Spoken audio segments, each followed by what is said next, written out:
Alright guys, a little bit of a different video for us today. It's Mike with Hardware Canucks, and the other day, Eber and I, we noticed that something was available on Amazon and Newegg, and it happens to be this. And this is the RoG Bezel-Free Kit. The last time we saw this was at CES 2018, and it's taken them about 2 years now to develop it to the point where it can become a retail product. Now what it promises to do is eliminate the visibility of bezels on triple monitor setups. And I know somebody that has a triple monitor setup, so I'm going to head over there right now and see what Eber has to say about it. But first, a message from our sponsor.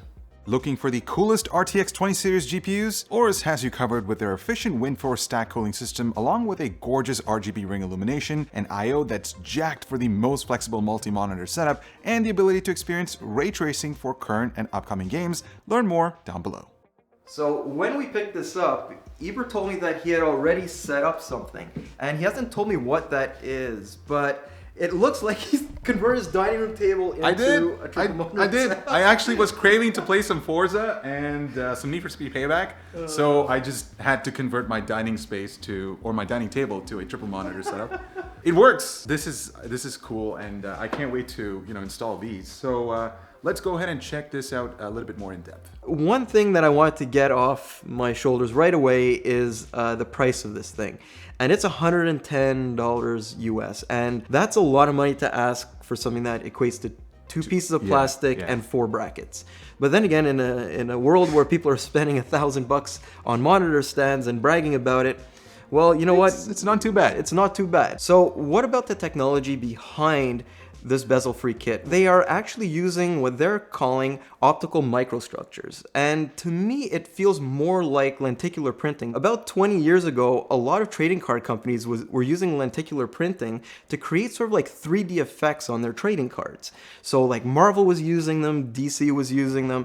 It was creating some really, really cool stuff. I'm not talking about the holographic cards that a lot of people know. Okay. But anyways, other than that, what ASUS is doing here is they're basically refracting light back to the user in a way that hides the bezels. What it does is creates an optical illusion, but at the same time it also cuts down on the amount of light coming from the monitor to your eyes. So we're going to check that out a little bit later as well. But what about compatibility? Well, according to ASUS's website, the bezel-free kit only supports ASUS monitors. So of course, if you have anything from Philips or Acer or Dell, well, you might have to gamble on that department. Now, in terms of compatibility, like size-wise, this kit can go anywhere from 21 inches or 27 inches and smaller. So if you have a fairly small triple monitor setup, it should technically be fine. If you have a 32-inch display, then you might be out of luck. As for the brackets, they do have some restrictions. So the bezel thickness should be 13 millimeters or smaller. If it's larger than that, you're definitely gonna see the bezels when you install the bezel-free kit. And the thickness of the monitor should be 20 millimeters or larger, which is actually interesting because 20 millimeters is a lot. That's a thick boy. Yeah, I'm gonna put them on the cheap Philips 1080p monitors, which are relatively thin. So yeah, we'll see how that goes. But at least ASUS is giving some guidance, and I think that thickness also speaks a lot towards who they're gearing this for. This isn't for people who are going to be buying a triple monitor setup brand new right now, are going to be spending $1,000 per monitor. Yeah. They're also not going after the people who are likely to be buying a ultra widescreen curved monitor. Yeah. They are really targeting this towards people who have an existing triple monitor setup and might just want something a little bit different to increase their immersion in games. Now, I think we're going to move on to the installation because I really want to see if this thing is as easy to install as ASUS claims. So we have the bezel-free kit unboxed. It's sitting in front of us. I guess the next order of business is to actually install it, right? Yeah, so we haven't actually looked at the instructions yet, but what this looks like is something pretty straightforward. We have 2 refractors, a left and a right. Thank God they didn't send us 2 lefts. And top and bottom brackets for each of those. And out of the box also popped an angle correction tool. According to ASUS, the only angles this supports is 130 degrees or 120 degrees. So this is the first thing that we're going to have to use, I'm guessing. But let's look at the instructions. Yes, we always use instructions here at Hardware Canucks because we have screwed up before. The first thing we have to use is that angle correction tool. So let's see how close we are to that. Oh, pretty much on point. There you go. Next item of business will be to install the lower bracket left. So I'm guessing this just slides onto here and make sure that's even on the bottom. So these two rubberized hooks are supposed to go onto the back of the monitor. Now these Philips monitors are not exactly compatible with this kit, or at least technically not, but I'm hoping this actually We're gonna make it fits. work, guys. Oh yeah, we always make things work. We always make things work. All right, so it actually fits. So that will sort of go here and slide on top, technically. And it did. So what we're gonna do is we're gonna do some fine tuning. We're gonna install the other ones and we will get back to you because that seemed almost ridiculously easy. So see you on the other side.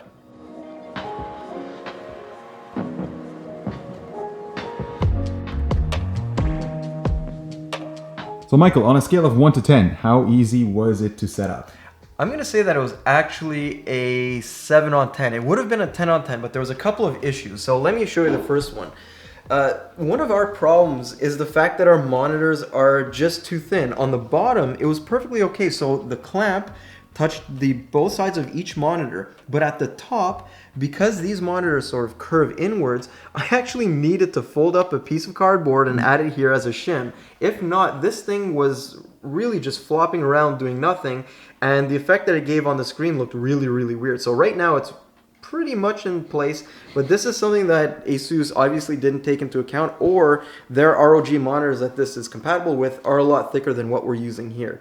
Another problem that we saw is the Philips monitors, they're really inexpensive. I think they're like 150 US, and they don't have any pivot and they don't have any height adjustment. They only have tilt, and they didn't align properly across every monitor. So we had to do a little bit of jimmying to get all of that aligned so the vertical refraction would actually work. Finally, I think Eber has a couple of thoughts about the OSD2 because he brought up something that I wasn't even thinking about. Yeah, because if you think about it, typically most monitors come with buttons, OSD adjustment buttons on the right-hand side.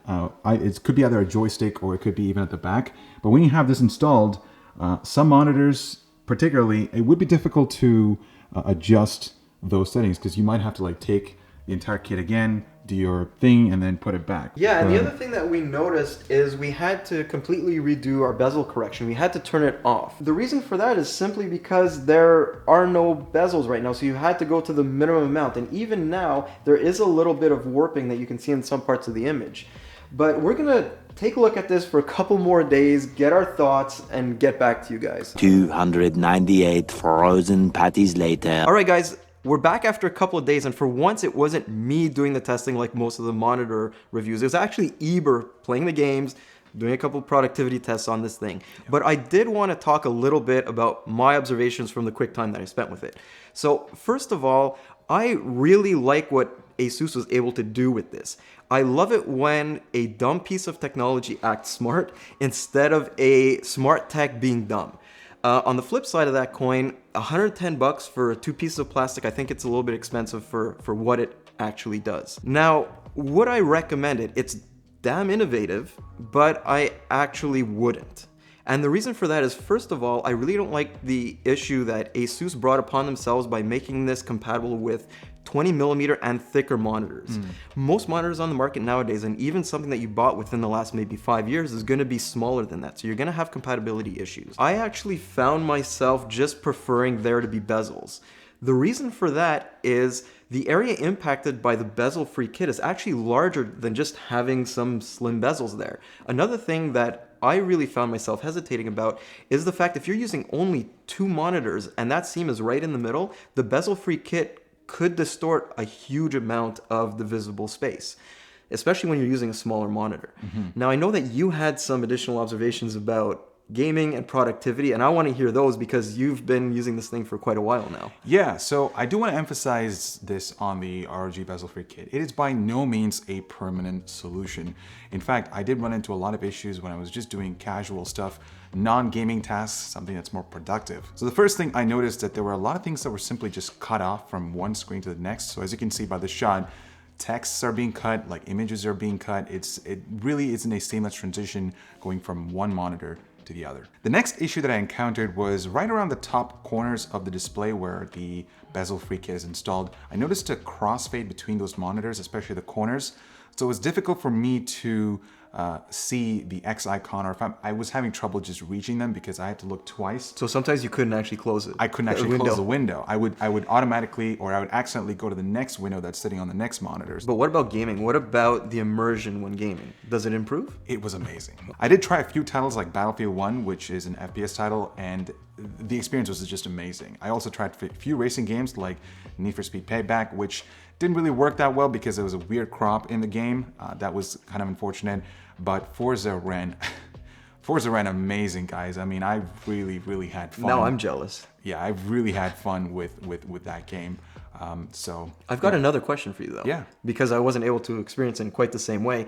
Since that they're in your peripheral vision, did the bezels, when they were there, ever become an issue with your gameplay experience? Not really. Unless if you look at if you're being really nitpicky, you probably would notice that there's a different shade because obviously you're putting a piece of plastic in between the bezels. So color uniformity or the way how the display looks is obviously going to be an issue. But realistically, it doesn't affect peripheral vision. To me, like, it was just a beautiful experience. But what about mini-maps, for example? Like in a strategy game or in something like Dota, you rely on that mini-map in the top right-hand corner to give you spatial awareness about what's going on around you on the battlefield. I think that would be a little bit of an issue, but personally for the games that I play, it doesn't really matter. So it's really one-dimensional. You need to play the right games. You can't do anything else on your monitors. It costs $110. Yeah. And like you said, it's a luxury item. So I think that's pretty much the conclusion. Yep. So I hope that you guys enjoyed this. It was a little bit different for both of us. Yeah. And let me know what you guys think about this kit. I mean, if you are rocking a triple monitor setup, would you consider spending $110 on 2 pieces of plastic and some holders, which, you know, is another story. Curious to know. I'm Ibor with Hardware Canucks. I'm Mike.